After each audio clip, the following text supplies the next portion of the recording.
next up, we have Darryl Edwards. He is a movement coach. He's author of the best-selling book, Animal Moves, and a thought leader in the area of creativity and innovation in fitness and health. Darryl developed the Primal Play Method to inspire others to make physical activity fun while getting healthier and more robust in the process. And his talk is titled Primal Play Method, Movement, Mind and Body. Over to you, Darryl. All right, so the first thing I want to discuss is that you always have to have some sort of disclaimer when it comes to talking about fitness and health. And this disclaimer is a little bit different because oftentimes when anyone's embarking on an exercise program, you're always told, make sure you consult with a professional, a doctor, before you start exercise because, it could be harmful to your health. Well, actually, if you're about to embark on a physical inactivity program, a sedentary lifestyle, that's detrimental to your health. So always consult with someone who can help you have a more engaging and enjoyable experience with physical activity. We know earlier this year, we were told about this global pandemic, and there was probably some skepticism by many at the beginning of the year. We had no idea it could impact ourselves individually. After a short while, I've lost family members to COVID-19, and I'm certainly aware of the impact, not only from a physical point of view for many, but also the mental health impacts of COVID. And on the 23rd of March, when the lockdown was announced, it was like waking up in some kind of dystopian view of the world. The streets were deserted, shops, shelves were deserted. Many of us were panicking about the future and this kind of new normal. And then you realize actually it isn't a nightmare. This isn't a daily existence. This is what this is. And we had this messaging: stay home, save lives. And we're in this period of lockdown. And now, 77 days later, many of us are thinking about how can we stay strong, be robust, look forward to being able to manage whatever else is happening out there. And what's most fascinating about all of this is the one exception for being able to go outdoors during the earlier part of the lockdown was exercise. From day one, exercise was an exception. If you can go outside, you can exercise, for up to an hour a day. And I certainly took advantage of that. And I certainly felt better physically and mentally. And Chris Whitty, the chief medical officer, stated this at one of the press conferences, why exercise was an exemption. And he said there's no situation, there is no age, there is no condition where exercise is not a good thing. And we know from the research that exercise is remarkable in terms of disease prevention. And it can reduce your risk of premature death by up to 50%, which is the most effective intervention available to us as human beings. Nothing else has this impact on our physical and mental health as physical activity. And you don't have to do large quantities. Even small doses have this benefit, reducing the risk of cancer, type 2 diabetes, cardiovascular disease, heart disease, and many other conditions benefit from physical activity versus a sedentary lifestyle. In terms of mental health, many people around the world are living with depression. And for every person who has a mental health issue, if they were to hold the hand of another human that had mental health, incredibly, they would circle the earth 8 times by holding another human being who is dealing with depression. Significant number, a grave situation. And given that these statistics were from 2015, surely with what's happening now, the numbers are far greater. So why am I talking about this? Lucy mentioned about the athlete in Elliot and Darryl being an athlete. And I just want to assure you, I've never been an athlete. My background was actually a computer programmer working in investment banking. I spent some time working for Microsoft back in the 90s. Was very successful. I had a very lucrative career in investment banking. This is a time where I had 4 monitors when flat screen monitors were quite rare. If you having one, you were fortunate. The more you had, the greater your status in the bank. And when I left, I had like 9 screens surrounding me, which gives you an idea of my seniority within the bank. But I suffered a lot of ill health consequences on the back of this. Very sedentary, eating a really poor diet, hardly sleeping because I was working so many hours. 16, 18 hours a day were not uncommon for me. And I decided I wanted to do something different. So I left the riches behind to follow my passion. I recognized that I wanted to help people to improve their health. And I wanted to understand the science, also the experience, and apply this in a usable and accessible way. And so for me, movement became my primary focus as a movement coach. And so one of the problems with exercise is that we're just not doing it. You know, the majority of adults are not doing it. And the research tells us 1 in 3 people roughly are meeting the minimum recommendations, which are 150 minutes per week of aerobic exercise. That's what people say when they're filling out a questionnaire. But the reality is, when people are wearing accelerometers, when people are actually monitored for the amount of physical activity they're doing, it's only 5% of adults who meet the guidelines. Not very many. And what people don't tend to realize is that that's not the whole story, because there's another part of the minimum recommendations that people tend to forget, which is there should be 2 days a week of strength training, of resistance training. That should also form part of the minimum. So given that, it's not 5%, it's far less of individuals embarking on 150 minutes minimum plus 2 days of strength training a week. There's lots of reasons as to why this is, and I've written a paper called No Play, No Gain, where I have a lot of the research for those who are interested in some of the science as to why 50% of people who sign up to the gym never actually attend, ever, why only about 4% of gym members regularly go. There's a lot of reasons as to why, a lot of psychology as to why people do find exercise difficult to maintain long term. I also talked about some of these problems in my TED Talk, why working out isn't working out. So again, for many, exercise just doesn't work for them. They can't maintain a long-term love affair with exercise. Brief bursts of it, and that's about it. You know, they start again, I'm really enthusiastic, they start the park run, but they're not there several weeks later. You know, they're all enthusiastic at the beginning, they may not continue. And this story is very common, and I've suffered from it myself. I joined expensive gyms, I joined cheap gyms, I enjoyed gyms that had all of the trimmings. You know, I bought magazines, all the health and fitness magazines, I bought them all to hopefully stoke this fire. It didn't really work for me and for many people. So fast forwarding to today, 7th of June, one of the most fascinating things I've witnessed in my local park, which is basically my playground. I don't have a back garden. The green space I have is my local park, and that's basically my gym. And it always has been, even prior to lockdown. But one of the things that I noticed when I go to my local park, during the lockdown, there weren't many people doing conventional exercises. So I would expect to see all the people exercising, they'd be jogging, running, doing kind of boot camp exercises on their bikes.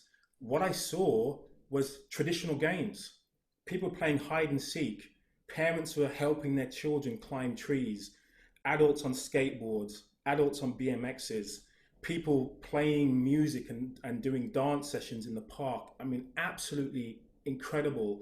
There was very little grimace on people's faces. There was a lot of joy. And I think that experience of being told your life could radically change, this elevated, increased risk, meant that people were seizing joy from this situation of being able to go outside and exercise.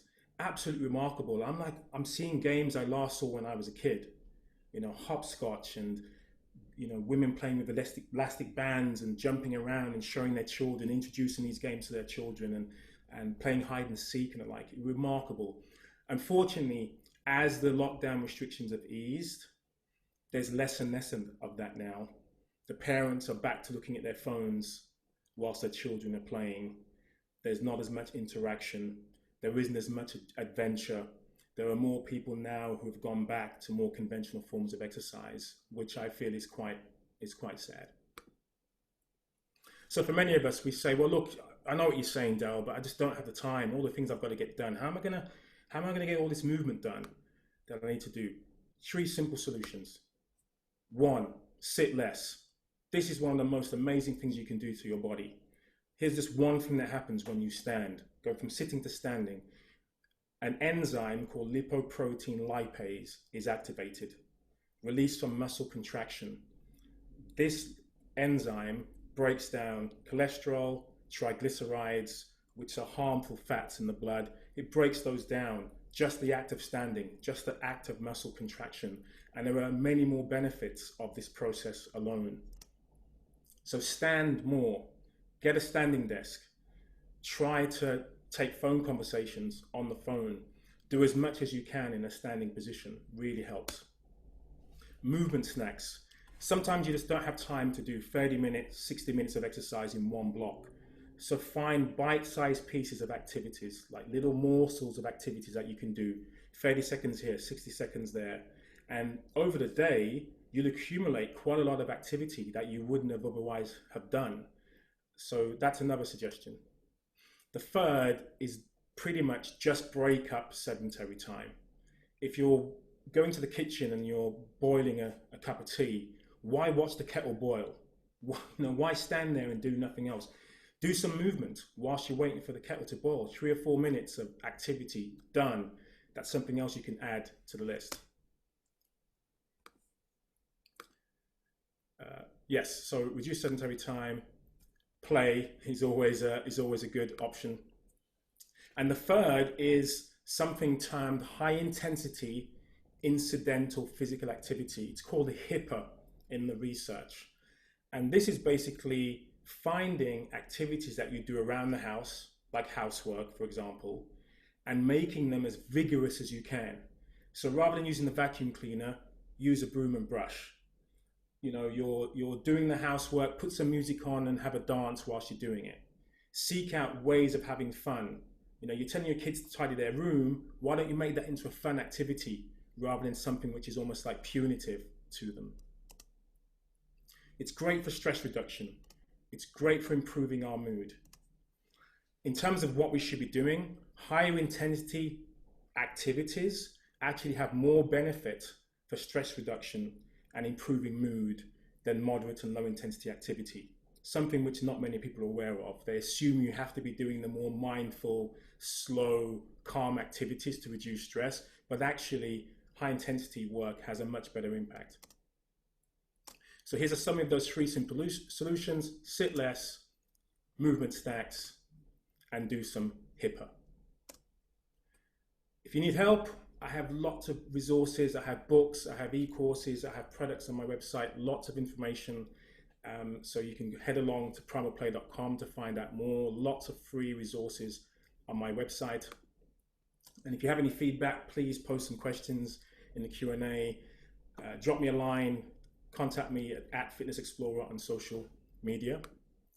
And probably to make sure we're all going to walk or stand or play the talk, I want to just do a little bit of movement so we can break up some of this sedentary activity that most of us have been undertaking for this entire session. So I'm going to stop the screen share, and I think I've got about 7 minutes left of my 20 minutes.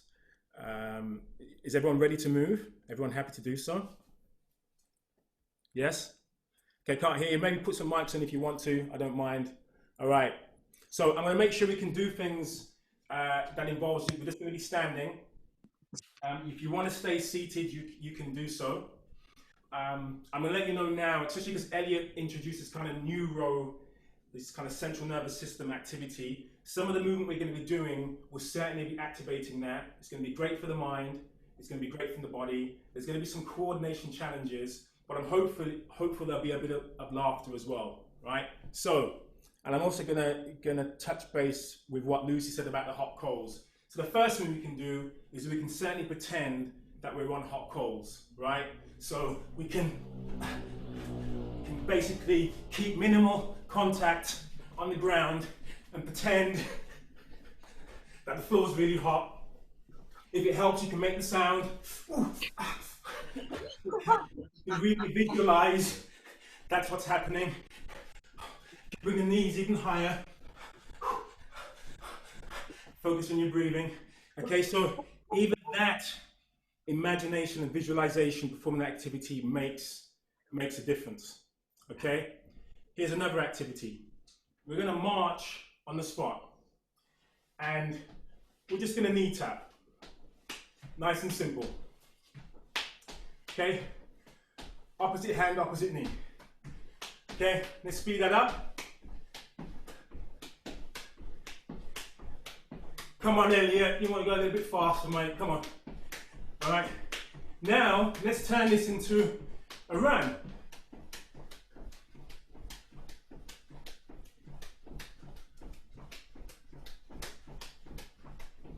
Okay, so hopefully you're getting a little bit out of breath.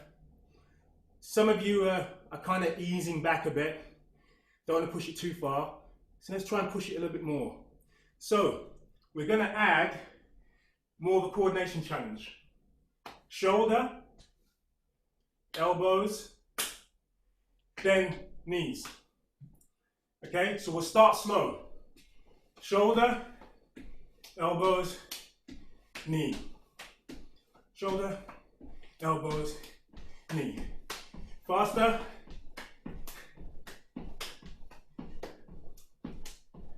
Okay, now try to run and perform the same movement pattern. Okay?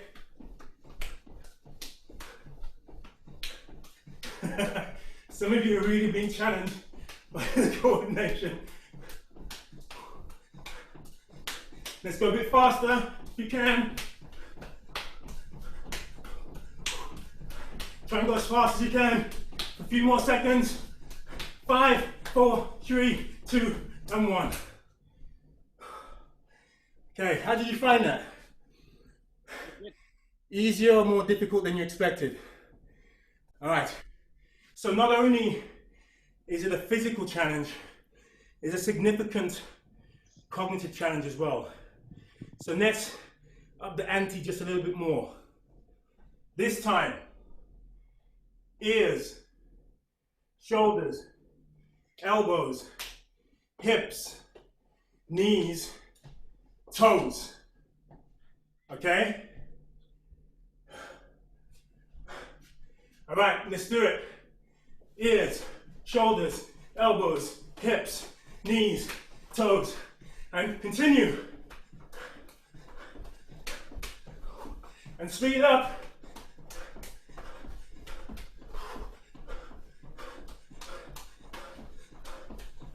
Last one.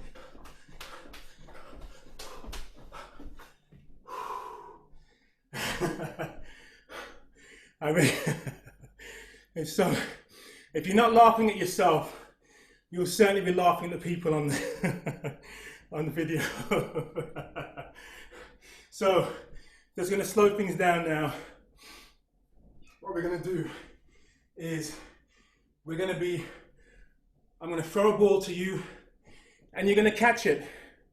It's a virtual ball, okay? Try and time it. Has anyone caught it yet? Good, throw it back, throw it back. Good.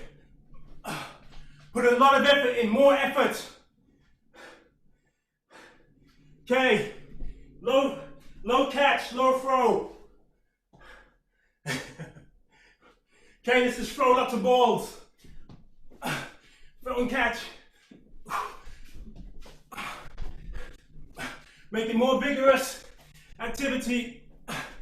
jump, catch, under the leg. Okay. All right, last activity, and I will slow it down, I promise. So for this, we're gonna do virtual high fives, okay? So you're just gonna high five me, high, a bit lower, and then we're just gonna speed it up. Bit faster, Elliot, come on mate, I know you got a lot more to you than that, come on. Yeah, better, better, better. Okay, let's finish up, 10 seconds, as fast as you can.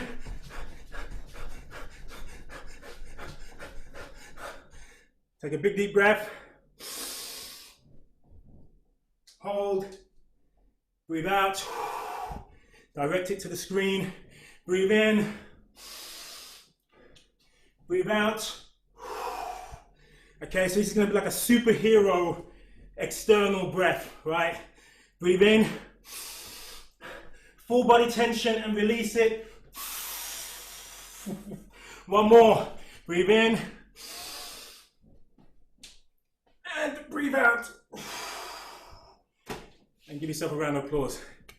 Thank you so much for taking part. Whew. Thanks so much, Darryl. That was excellent.